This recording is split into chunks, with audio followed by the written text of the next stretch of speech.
Hər vaxtınız xeyir olsun dostlar. Əslində öz-özümə fikirləşdim ki, bu videonu çəkim ya çəkməyim.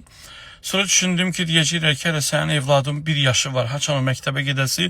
O vaxtaca inşallah nəinki Azərbaycanda, bütün dünyada bu təhsil sistemində böyük bir dəyişikliklər olar. Amma doğrudan da Kahramanmaraşda baş verən faciə mənə çox neçə gündür araşdırıram, təsəvvür edin. Atası polisdə rəis olub, anası məktəbdə müəllimi olub, amma bu uşaq cinayətkar oldu, özü də öldü və özündən sonra da 17 can aldı. Böyük bir faciədir bu. Amma əsas bu faciədən başqa Azərbaycanda olan bəzi influencer, bloger və tanınmış simaların bu günləri bu haqda heç fikir bildirməməklərini deyirəm. Saytlarımıza baxıram, maşallah saytlarımızda bugün xəbərlər yalnız Türk fenomeni qarğıdalı sata-sata məşhurlaşdı və bizim Elm və Təhsil Nazirimiz gedib tələbələrin hazırladığı qutab yeyib. Nə böyük bir şey iş olub, nazir qutab yeyib. Yəni bu o qədər qlobal bir məsələdir ki, biz doğrudan da xalq olaraq nazirimizin qutab yeməyinə baxıb və təhsilimizdə olan boşluqları görürük. Məktəbdə müəllim şagird arasında olan problemlər və bu günləri bəzi müəllimlər haqsızdılar. Hansılar ki, ad günlərində özlərinə Cartier, Chopard, nə bilim, bahalı ətirlər sifariş verdilər və o dırnaq arası valideyn qruplarında olan yaltaq valideynlərin təkidi ilə imkanı olmayan uşaqlar gedib evdə məcburən analarına baxırlar, atalarına ki, bəs sabah müəllimin ad günüdür, müəllimənin və onun üçün şopart alırlar. 2-3 dənə yaltaq valideyn düşüb ortalığa və imkanı olmanlığa insanlardan da 50 manatdan, 30 manatdan yığıb müəlliməyə ya şopart saat alırlar, ya nə üzüyə alırlar, ya qızıl əşyası. Amma bu müəllimlər ki, hansılar ki, özlərinə hədiyyə alırlar. Kahramanmaraşda baş verən hadisədə özünü sipər edən Rəziyyət müəlliməsinə baxsınlar ki, uşaqları ölümdən qurtarmaq üçün canından oldu. Amma bizdə olsa bəzi müəllimlər məncə pəncərədən birinci özləri atlanıb qaçıb gedərdilər. Və buradan blogerlərə niyə səslənirəm, influencerlərə?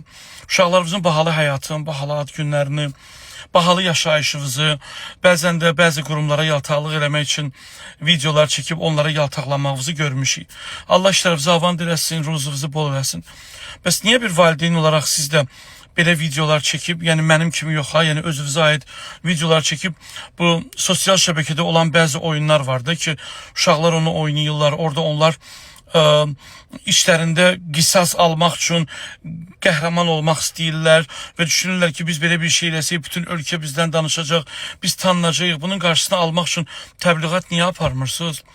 Yəni başa düşdünüz də, iPhone 17 hədiyyə verməyə follow yığaq, 300 manat, 500 manat, həkimlərdən, ondan bundan zorla takipçi qazanmaq ki, orada rəqəm görsəlsin ki, filan həkimi 300 min adam izləyir, amma o həkimin heç 300 qramlıq fəaliyyəti yoxdur. Yəni siz haçan Türkiyənin məşhurlarına baxacaqsınız, Türkiyənin influencerlərinə baxacaqsınız və belə sosial mövzularda, necə deyim sizə, biraz özünüzü qabartıb göstərəcəksiniz. Yoxsa yaltaqlıq edib bəzi videolar çəkməklə özünüzü bəzi qurumlara xoş göstərmək istəyirsiniz ki, ayaman sizi bir-iki dənə tədbirə çağırsınlar. O uşaqların yerinə sabah Azərbaycanda da hansısa bir diqqətdən yayımlanmış uşaq ola bilər ki, valideynlərinin sevgisini almayan uşaq qəhrəman olmaq istəyər. Məşhurlarımızın içində də oldu. Gördünüz ki, ehtiyatsızlıqdan bir məşhur atasını qətlə yetirdi, öldürdü, nə bilim, kimsə ehtiyatsızlıqdan vurdu, kimsə öldürdü. Bu haqda niyə danışmırsınız? Biz bu günləri bütün sosial şəbəkə nazirin qutab yeməyindən danışır. Kəşki bizim də uşaqlar bir böyük bir ixtira edəydilər, hansısa bir, nə bilim, nəysə uçurdaydılar göyə, necə ki biz gördük, içində uşaqlar su butulkalarına raket düzəltdilər və onu uçurtmuşlar, amma bizdə qutab yemək bu günlərə ən aktual mövzudur. Bəs məktəbdə olan problemlər, məktəbdə olan özbaşınalıqlar, şəhərin mərkəzində bir qız canına qıydı, özünü pəncərədən atdı, öldürdü, nə tez yadınızdan çıxdı. O qız uşağına nə qədər ləkələr yaxdınız ki, o qız nəm tərbiyəsiz idi, nə idi, nə döyüldü. Ən rahat şey bu ölkədə ölünün dalıcı danışmaqdır. Niyə bundan danışmırsınız ki? Niyə də mənə maraqlıdır.